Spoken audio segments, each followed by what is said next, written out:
நீங்கள் ரேபிடோ ஓட்டுனீங்கன்னா உங்களோட பைக்கை சீஸ் பண்ணிடுவாங்க. அப்படி இல்லைன்னா 10,000 ஃபைன் பே பண்ண சொல்லுவாங்க. நம்ம இன்றைக்கி நம்மளோட சேனலில் என்ன வீடியோ பார்க்க போகிறோன்னு பார்த்தீங்கன்னா, நம்ம 11 மணிலேருந்து 3 மணி வரைக்கும் ஸ்விக்கியோட ஷிஃப்ட்டை புக் பண்ணி நம்ம அந்த டைமுக்குள்ளே எவ்வளோ ஓட்ட முடியும் அப்படின்னு பார்க்க போகிறோம்.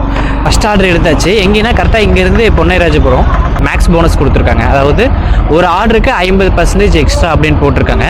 ஆனால் இவங்க என்னென்னா 30 ரூபா தான் கொடுக்குறானுங்க. இது என்ன கணக்குன்னு எனக்கு ஒன்றும் புரியல. அவன் போய் சொல்கிறான் ரெஃப்ரி, அவன் போய் சொல்கிறான். ஸோ நீங்கள் ரேபிடோ ஓட்டுனீங்கன்னா உங்களோட பைக்கை சீஸ் பண்ணிடுவாங்க. அப்படி இல்லைன்னா 10,000 ஃபைன் பே பண்ண சொல்லுவாங்க, ஸ்பாட் ஃபைனு அப்படின்னு சொல்கிறாங்க. ஆனால் இப்போ அந்த நியூஸ் எல்லாம் உள்ளே போய் நம்ம பார்த்தா ரெஃபரன்ஸ்க்கு நான் வீடியோ எடிட் பண்ணுறதுக்கு வச்சுக்கலாம் அப்படின்னு உள்ளே போய் பார்க்குறேன். அந்த நியூஸே காணோங்க. நானும் 3 நாள் முன்னாடி தாண்டா போட்டாங்கன்னு சொல்லி 5 நாள் வரைக்கும் எல்லா 2-3 நியூஸ் சேனல்ஸ்லேயும் தேடி பார்த்துட்டேன். நல்லா பார்த்துட்டேன். அந்த நியூஸ் மட்டும் இல்லாமல் ஸ்க்ரீன்ஷாட் எடுத்து வச்சுருந்தேன் நான் அந்த வந்த அன்னைக்கு. அந்த டைமில் போட்ட முன்னாடி இருக்க வீடியோ இருக்குது, அதுக்கப்புறம் இருக்க வீடியோ இருக்குது. ஆனால் அந்த வீடியோ மட்டும் இல்லை.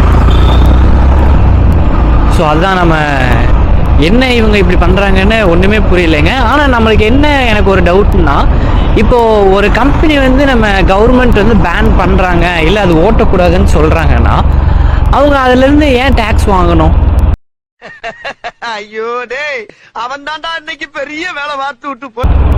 இப்போது ரேப்பிடோ டாக்ஸி ஓட்டுறவங்க எல்லாருமே அதில் ஒரு பர்சன்டேஜ் ஆஃப் அமௌண்ட் வந்து டேக்ஸ் அப்படின்னு சொல்லி அதை லெஸ் பண்ணி தான் அவங்க ஏர்னிங்ஸ் நம்மளுக்கு கொடுக்குறாங்க. இப்போது ஒரு ஆர்டருக்கு 100 ரூபா வருதுன்னா ரேப்பிடோ ஓட்டுறவங்களுக்கு அதில் 72 ரூபா அவ்வளோதான் வரும். ஐயோ, இது வேறு பயங்கரமாக பறக்குதுங்க. உள்ள கேக் இல்லை, சின்ன பாக்ஸ் தான் இருக்குது.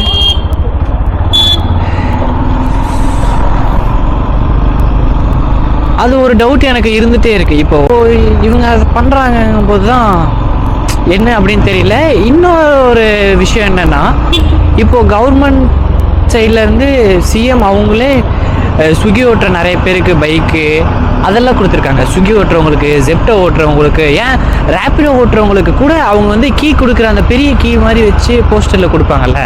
சின்ன கீ கொடுத்தா இது தெரியாது அப்படின்னு சொல்லி பெருசாக கீ மாதிரி ஒரு போஸ்டர் வச்சு அவங்க ஓட்டுறவங்களுக்கு கொடுப்பாங்க. அந்த இதில் ரேப்பிடோன்னு மென்ஷன் ஆகிருக்கு. அப்போது இது வந்து ஒரு கவர்மெண்ட் பேன் பண்ணுறாங்க அப்படிங்கும்போது எப்படி இதை அவங்க கொடுப்பாங்கங்கிற ஒரு சந்தேகமும் இருக்குது. ஸோ அதனால் இப்போ நான் என்ன பண்ணலான்ட்டு இருக்கேன்னா, இன்றைக்கி 11 மணிலேருந்து 3 மணி வரைக்கும் ஸ்விக்கி ஓட்டிட்டு அதுக்கப்புறம் வந்து நம்ம 3 மணிலேருந்து ரேப்பிடோ ஓட்டலாம் அப்படின்ட்டு இருக்கேன். ஏன்னா இது நம்ம இப்படி சால்வ் ஆனதுக்கப்புறம் நம்ம ஓட்டிக்கலாம் அப்படின்னு நினச்சோன்னா நம்மளால் சம்பாதிக்க முடியாது. அது வரைக்கும் சோத்துக்கு பிச்சை தான் இருக்கணும்.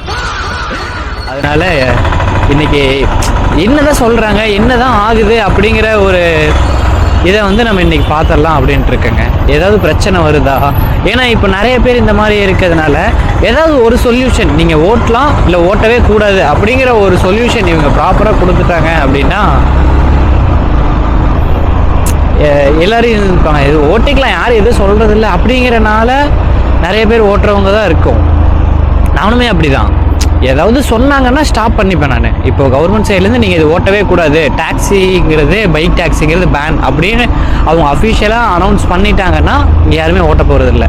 இல்லை நீங்கள் ஓட்டுங்க அப்படின்னு சொன்னால் எல்லாருமே தைரியமாக ஓட்டுவாங்க. இப்போ எல்லாருமே ஒரு சின்ன பயத்தோடையே ஓட்டிகிட்டு இருக்காங்க. ஏற்கனவே இந்த ஆட்டோக்காரங்களெல்லாம் பார்த்தாவே நிறைய பேருக்கு ஏதாவது சொல்லுவாங்களோ, அங்கே போனால் ஏதாவது பிரச்சனை பண்ணுவாங்களோ அப்படிங்கிற ஒரு பயம் எல்லாத்துக்குமே லைட்டாக இருந்துகிட்டே தான் இருக்குது.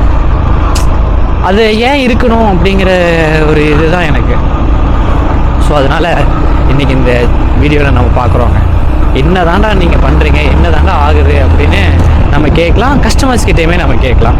ரேப்பிடோ வர்றவங்களுக்கு அவங்களோட பர்மிஷன் கேட்டு உங்களை வீடியோ எடுத்துக்கலாமா, இந்த மாதிரி உங்களுக்கு ரேப்பிடோ பைக் டாக்ஸி ஓகேவா, இல்லை இதை பேன் பண்ணுறதை பற்றி நீங்கள் என்ன நினைக்கிறீங்க அப்படின்னு அவங்ககிட்டயே கஸ்டமர் ஒப்பீனியன் கேட்கலாம்.